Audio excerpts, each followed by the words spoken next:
Hello there, and welcome back to the channel. We are continuing Andor. This is Season 1, Episode 10, titled One Way Out.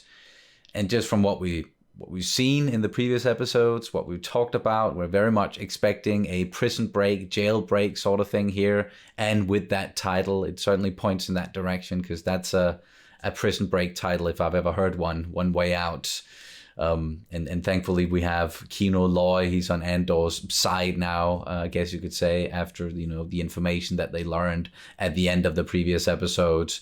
None of the prisoners are getting out. I'm so excited to see how they're going to get away and what sort of plans they're going to come up with. We of course have a bunch of other stuff going on as well. On Mothma, some politics. There's something with the family going on there as well.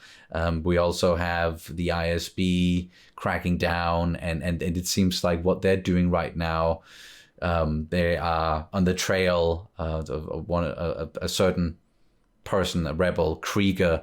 That name came up in a conversation between Luthen and Saw. So I think those storylines are gonna intertwine along the way somewhere. I definitely think so.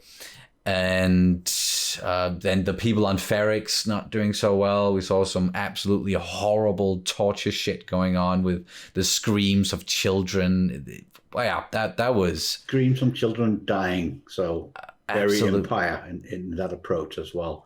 Absolutely horrible. And we keep seeing just what kinds of people are inside of the Empire, what they're willing to do. And for a fascist regime, wow, that was difficult for me to say. For a fascist regime to function, I guess there has to be horrible people like that in charge, and people like that fucking doctor guy that we saw, who's just gleefully talking about these people dying and then using that and then audio as torture. It's absolutely despicable. But so there's a lot of things going on, a lot of things that we could follow up on this episode. As we say, we expect some kind of prison break. I wonder about on Mothma's daughter, where she's going with her reactions. Is that going to pan out to her saying something, doing something stupid? Could be.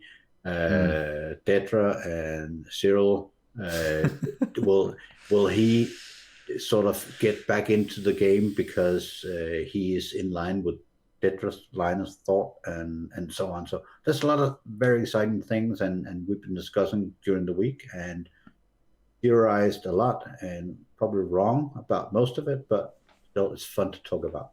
It definitely is.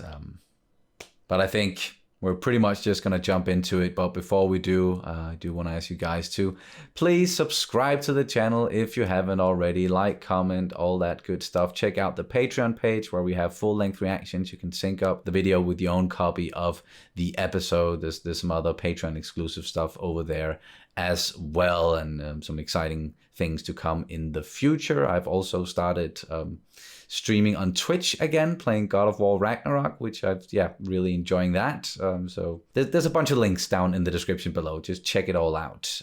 As I've said before, I'm pretty biased at this, but please support my son and do share the channel with other people, so we got more people, get more people on it, and more people subscribe. So, I'm biased. Please.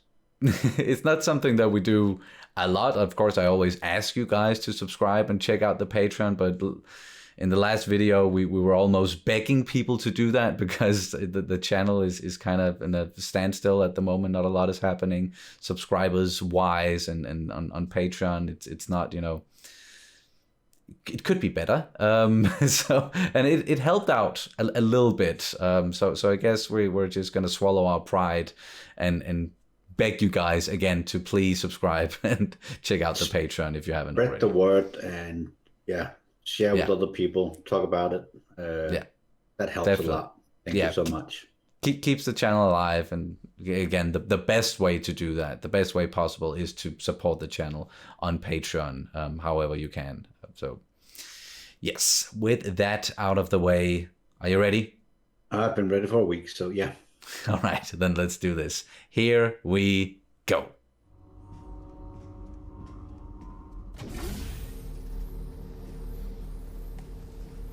Oh, he is in deep thought. Tomorrow. We can't wait.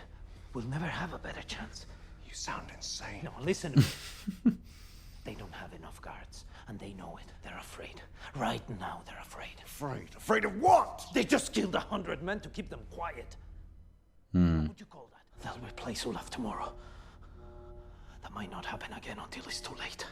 I'd rather die trying to take them down than die giving them what they want. Damn, Andor. He's not really into rushed plans. No, Kino isn't. No. But he's probably gonna have to. He said they'd made a mistake and sent back a man who'd just been released. They fried 2 ships. He's only a doctor. They would never tell him. No one is getting out! And it's out of the open. Yep. We're gonna die here. Or in the next place. Unless... So let's get our heads back in our cells. And start figuring this out. Yes. Yeah, he thinks the plan needs a little more work. Appears to have frozen following hydraulic failure on hyperspace re-entry. It worked. Now we hang back and wait. That's an impressive trench coat. It is. Unidentified ship, dead pilot. We'd want to take a look, wouldn't we? Let's assume Krieger's watching. The least suspicious thing that we could do would be to take an interest. There is only then and now. There is only one way out. One way out. But I'm gonna assume I'm already dead. And take it from there. There's no sense in warning the night shift. They'll hear about it one way or another soon enough. Let's make it look good. Oh, yes. So, did they all discuss something? Are we on the same page here? I'm not sure about that, but he seems kind of determined. You know? I just left Chandrilla, and my boss at the time thought I'd enjoy seeing it. Has it changed much? I can't tell. Is that the thug they were talking about? He seems kind of arrogant enough for it. I know it's tasteless and cliche, but one of the indulgences of great wealth is freedom from other people's opinions. Still looks like a politician, but I guess sometimes there's not much of a difference between thugs and politicians. Boundaries can be liberating. The old ways have value. Sure. Searching for a more fluid banking situation, are we? We've discussed all this, Dabber. I'd like to hear her say it. Of course you do. The Empire's new regulations, made without Senate consultation, I might add, are as cumbersome as they are avoidable. They've made a game of it, and we play. Nice way to describe it. They made a game of it, and we play. I'd feel far more comfortable paying you for your trouble. But he wants favors. Yeah. A drop of discomfort may be the price of doing business. What a way to say it. Yeah. Let's have it. What do you want? I'd like a return invitation. I have a 14-year-old son, and I'd like to bring him with me. You can't be so Oh. Drilling marriage. It's very Game of Thrones like all of a It sudden. is. It's a lot to think about. I'm not thinking about it. That's the first untrue thing you've said. It's been a pleasure. Well, he knows that she must be backed up into a corner if she's contacting him. Yeah. He wants a meeting, face to face. There goes the day. I'm surprised he waited this long. Who? And if it's a trap? Well, if it's a trap, we've already lost. Who's he going to talk to? Don't know yet. But quite Interesting. intriguing, yeah. Yeah. I'm 2 ranks behind. We are not gonna close out the shift like that.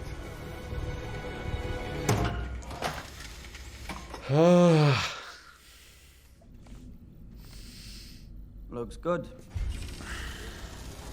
Okay, cool.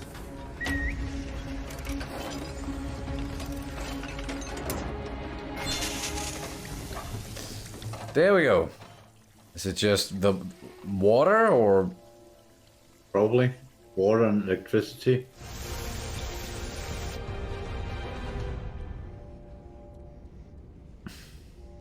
No one's gonna look at him and be like, why are you all wet? Yeah, why are you dripping wet? The hell did you do out there?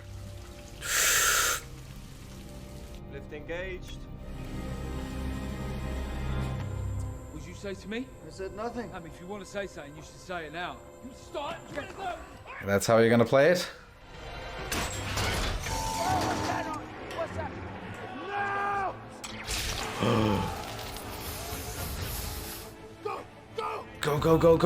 Go. Oh, hey, the new guy is helping, at least. Oh, fuck. Oh, yeah, just start throwing at them. Oh, man. They're still gonna lose so many people doing this. No! Oh, shit. Okay, so what is the water going to do here? Oh!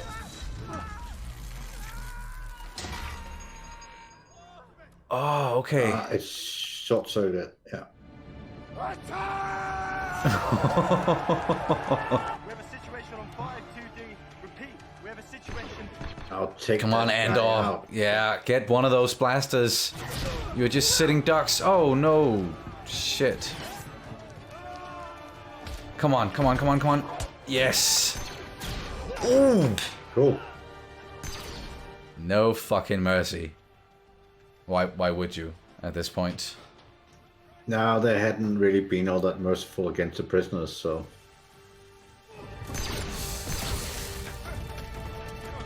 Kino, come on! We need to hold the level! Let someone else do that! Go! Lower the consoles! Keep the doors open! Okay, where are you two going? What's going on down there? Oh man, how many of them are gonna make it out of this one alive? We only know of like 2 people that definitely makes it. It's Andor and Melshi, but that's it. Ooh.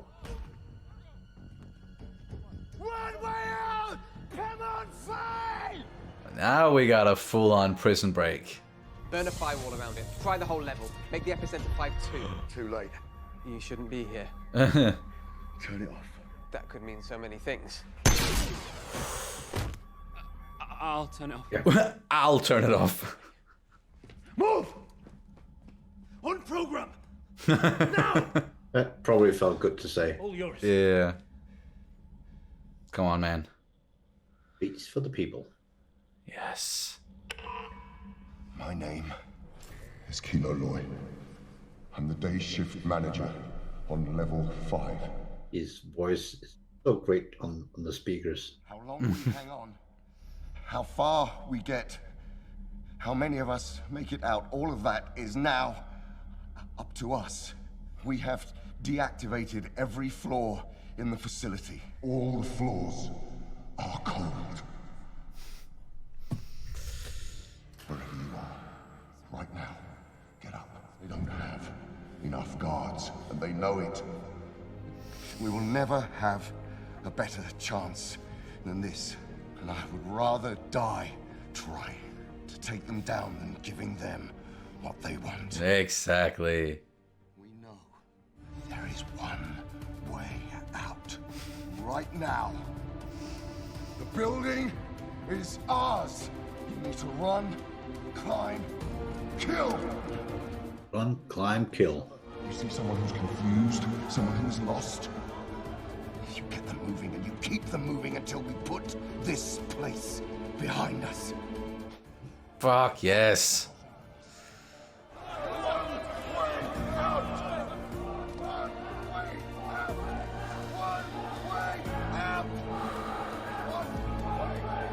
This is fucking amazing. What a speech.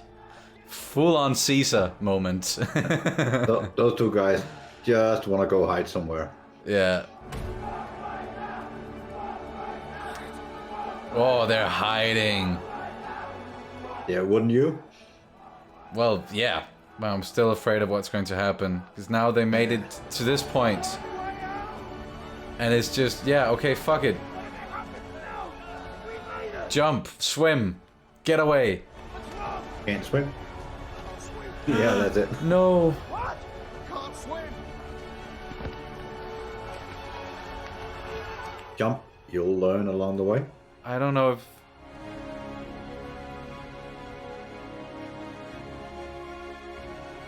Wow. Oh, what an amazing sequence. Oh, wait. This guy's a fucking spy. Don't you think? I think so, yeah. That's the one Luthen is going to meet. Yeah. Congratulations. On what? Your daughter. Healthy, beautiful. You must be pleased. Whoa.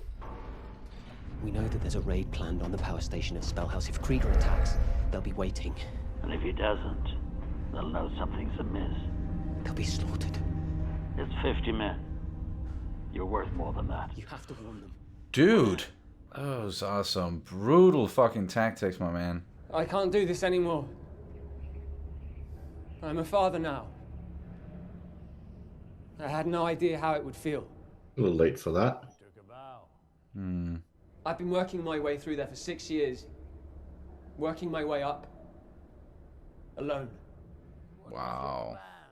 Once you're in, it's very hard to get out. There's no pleasure in saying it, but you're going nowhere. My sacrifice means nothing to you, does it? Your investment in the rebellion is epic. A double life, every day a performance, the stress of that. We need heroes, Lonnie, and here you are. And what do you sacrifice? Kindness, kinship, love. I've given up all chance at inner peace. I made my mind a sunless space. What is my sacrifice? Everything. I'm condemned to use the tools of my enemy to defeat them. I burn my decency for someone else's future. I burn my life to make them right that I know I'll never see. So what do I sacrifice? Everything! Damn. What a speech. He had that prepared. Okay, they made it to somewhere, land, and now just fucking run bare feet. What about everyone else though? Because that was just Andor and Melshi, right? Yeah. Oh, okay. That felt like 20 minutes. That did, indeed. I'm not quite done with this episode yet. No, but what an episode it was. So intense all the way through. Some amazing, great speeches in there from both Kino and Luthen. Yeah. Yeah.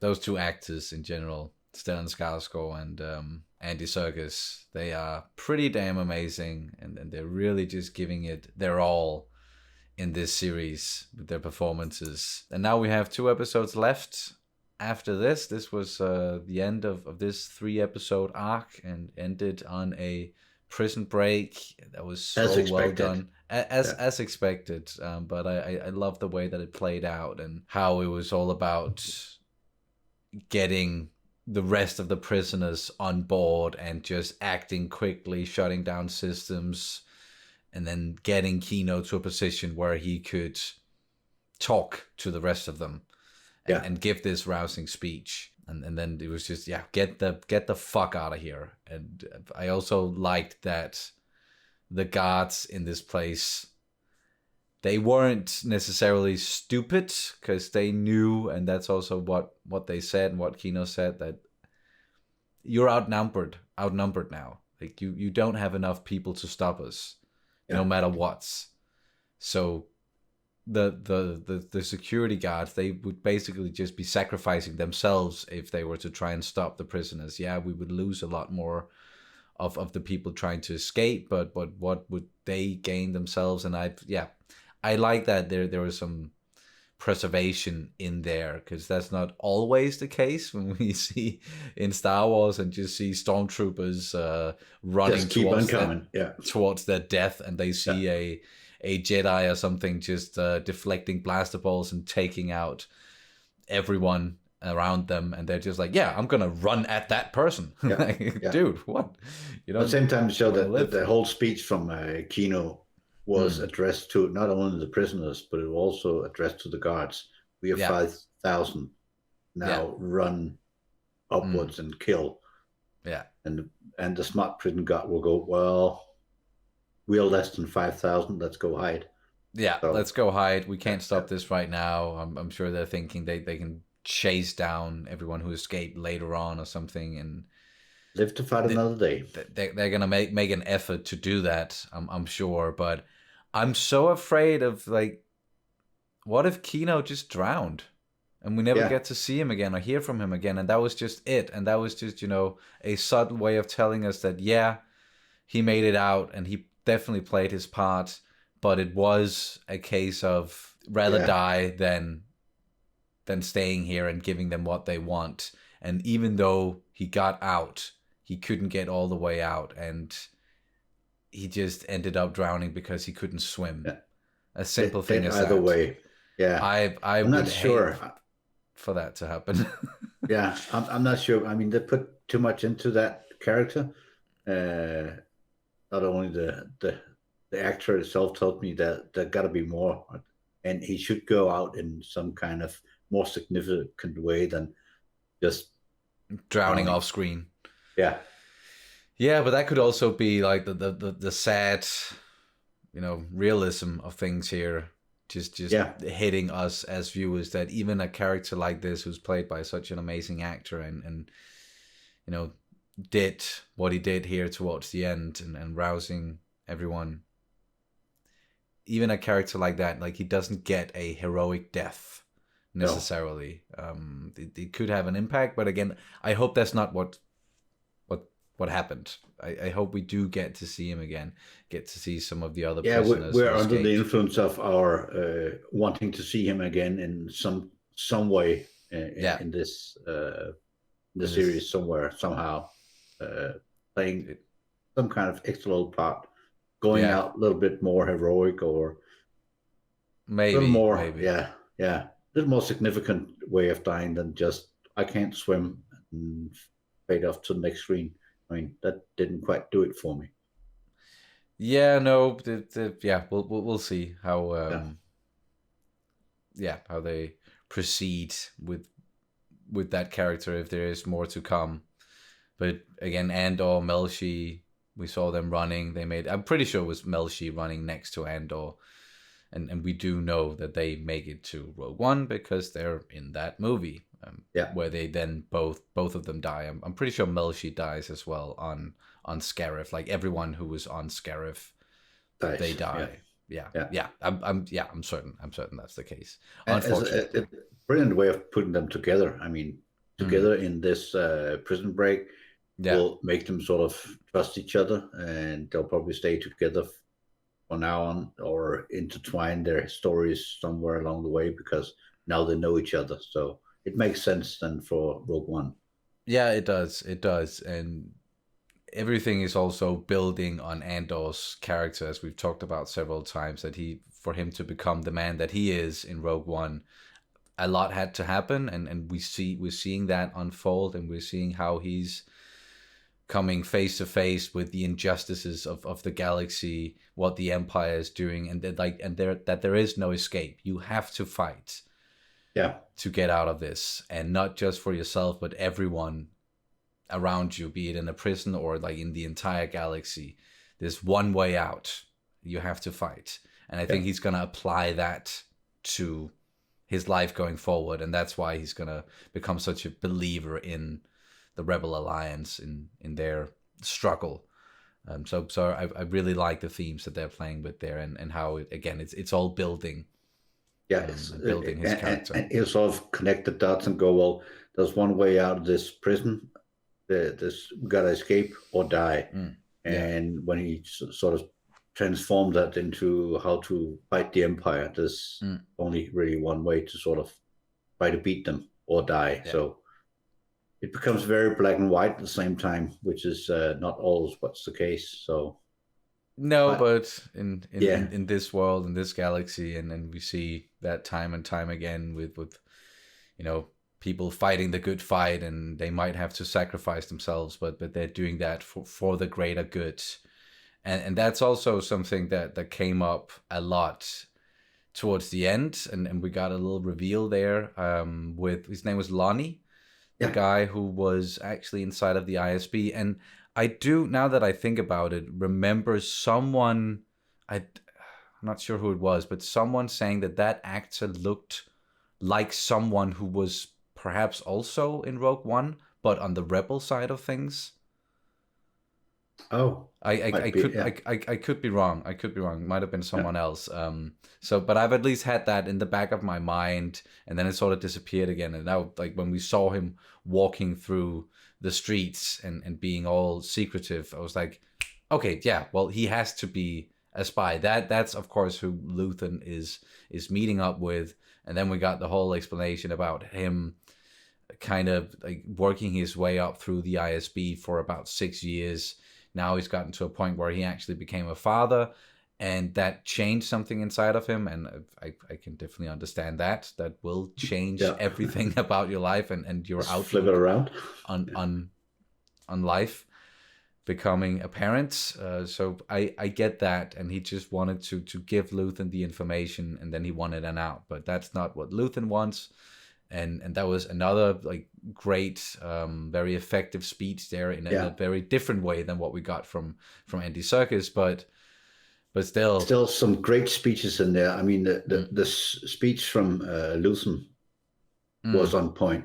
The speech from Kino was on point, and the speech from that villain, or the whole talk with Mon Mothma, with the scumbag, what was it? Didn't get his name. Yes, Sado, or something like that. Yeah, that speech, or that writing, the whole writing for this, the dialogue for this episode, and the speeches.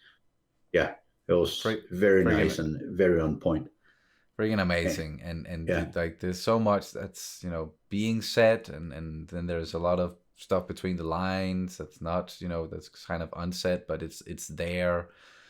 But someone like Luthen, he just laid it all on the table and told Lonnie and us as viewers how he sort of perceives himself. Yeah.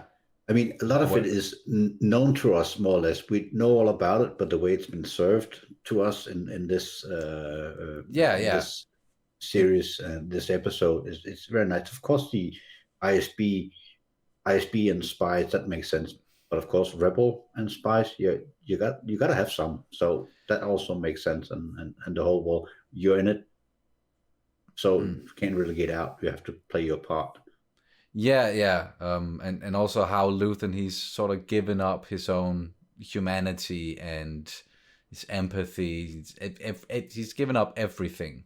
And he knows that he's only doing this for the future generations, for the people after him, because he himself, he's lost. He has been forced to use their own methods against them. And that's what we've seen him do. And we've had certain reactions to that where we're just going like, wow, Luthen, that's really fucking brutal what you're doing. Yeah. But he knows it. He knows that what he's doing is absolutely horrible.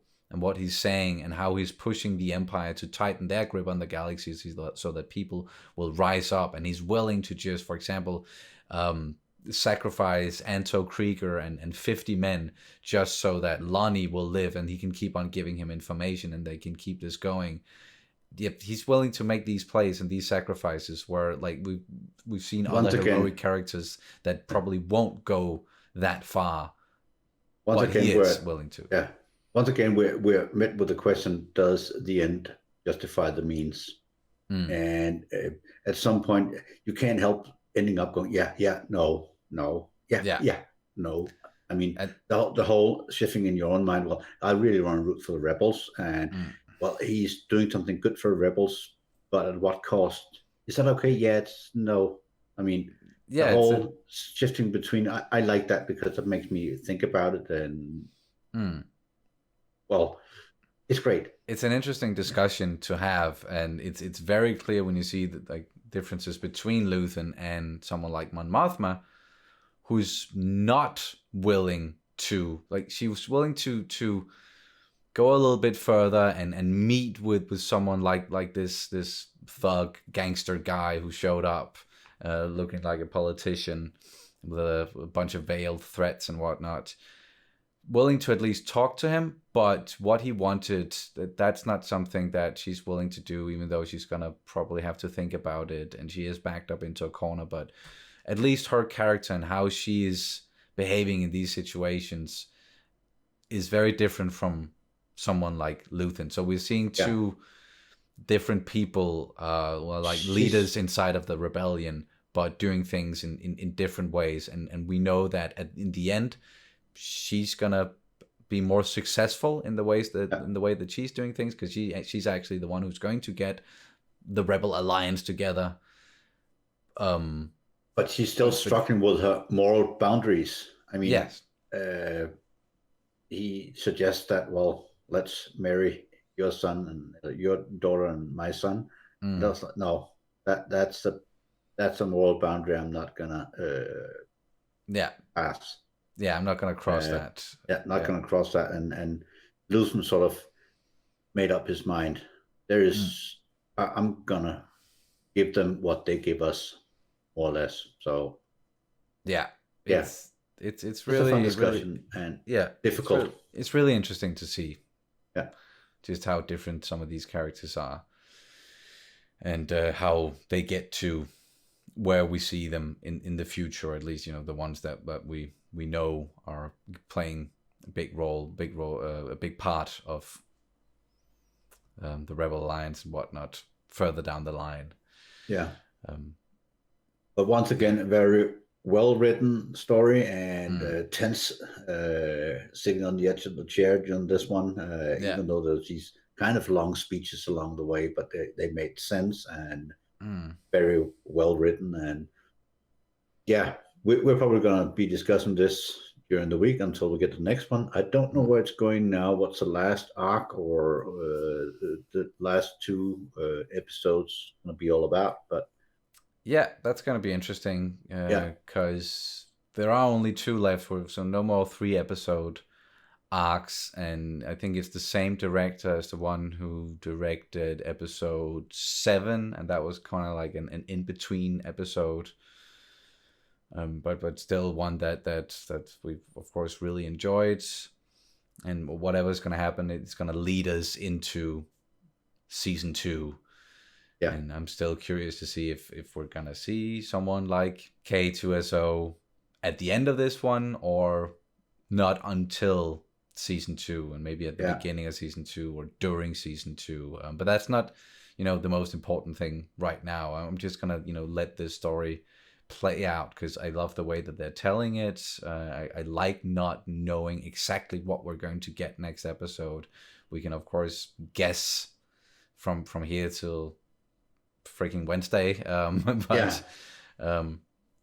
there's so many things that can happen with Dedra and Cyril, with the ISB, Luthen, Bixon, Ferrix. Of course, we're going to follow Andor, because that's what it's all about. But Kino could turn up again, and so many things. Could be landed in the next 2 episodes, or they could pass it on to the next season. So.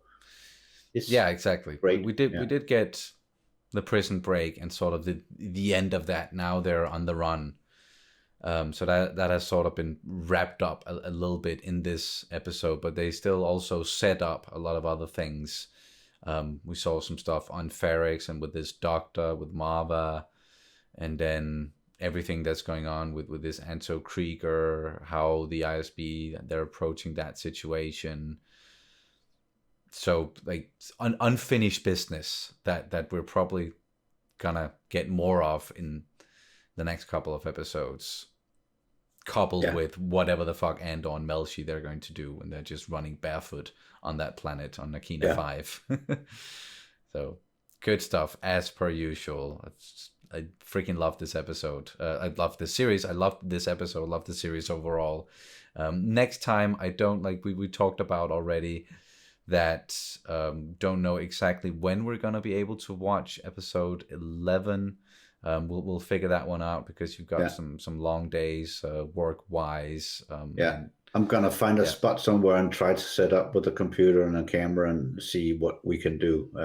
But it'll be late in the evening, our time, which means that you probably won't get this one out until Thursday sometime. I've been doing that with most of them anyway, because we do we watch them evening-ish, and then have to, make dinner, and then I can prepare the full length reaction. And before I know it, it's sort of late, and I should also sleep once in a while. Yeah. But we'll figure it out. It'll come out no matter what. If it's Thursday, or maybe even we're gonna have to push it to Friday or something. I don't know yet, but we'll of course have that penultimate episode, our reaction to that episode, out next week, and then after that, final episode of the season, and then we're gonna have to wait, see when season 2 will come out. Hopefully we don't have to wait too long. But yeah, do you have anything else you want to add to this one? Nah, we're going to be discussing this for the whole week, more or less, until the next one comes out. And as I said, next week I'll be somewhere else, so we'll see how that works out. But I enjoy doing this together with you and sharing it, and also all the comments and all the stuff to the videos. Thank you so much. And that, how you describe what you see and so on, just adds a little extra to it. So thank you for participating and writing. Yes, yeah, a lot of good comments, kind comments and insightful comments, and yeah, really appreciate that. And again, subscribe if you haven't already. Check out that Patreon, and that'll do it. Thank you guys so much for watching, and may the Force be with you always.